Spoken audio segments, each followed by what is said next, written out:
মানব জাতিকে চারটা ভাগে বিভক্ত করেছেন। প্রথমে আল্লাহ পাক রব্বুল আলামিন উল্লেখ করেছেন খাঁটি মুমিনের কথা,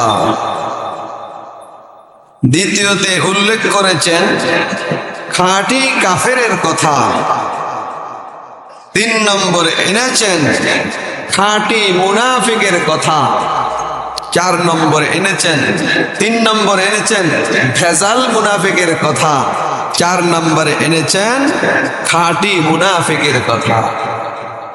খাঁটি মোমেন, খাঁটি কাফের, ভেজাল মুনাফিক, খাঁটি মুনাফিক। গোটা মানব জাতি এই 4টি ভাগে বিভক্ত। সূরা বাকারার প্রথম 2টি রুকুতে আল্লাহ তাআলা এভাবে মানব জাতিকে ভাগ করে দেখিয়েছে।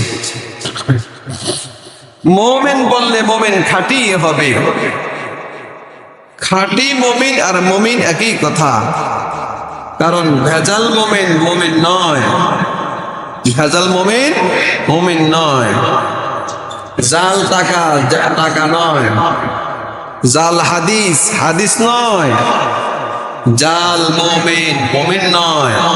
এই জন্য যারা মুমিন তারা খাঁটি মুমিন। 4টা ভাগে বিভক্ত করা হয়েছে আপনার আমার সুবিধার্থে, যে আপনি কোন দলে থাকবেন, খাঁটি মুমিন হবেন না খাঁটি কাফের হবেন, নাকি ভেজাল মুনাফিক হবেন নাকি খাঁটি মুনাফিক হবেন। 4টা ভাগে বিভক্ত করে দেওয়া হয়েছে। 4 ভাগের জন্য জাহান্নাম এবং জান্নাতের ডিভিশনও দেওয়া হয়েছে। খাঁটি মুমিন যাবে জান্নাতে, খাঁটি কাফের যাবে জাহান্নামে, ভেজাল মুনাফিক আর খাঁটি মুনাফিক যাবে জাহান্নামের আরো তলদেশে, যেখানে কাফেররা থাকবে তার চাইতে আরো নিচে থাকবে মুনাফিকের দল। আল্লাহ রাব্বুল আলামিন এই সম্পর্কে বলেছেন, ইন্নাল মুনাফিকিনা ফিদ দারকিল আসফালি মিনান নার।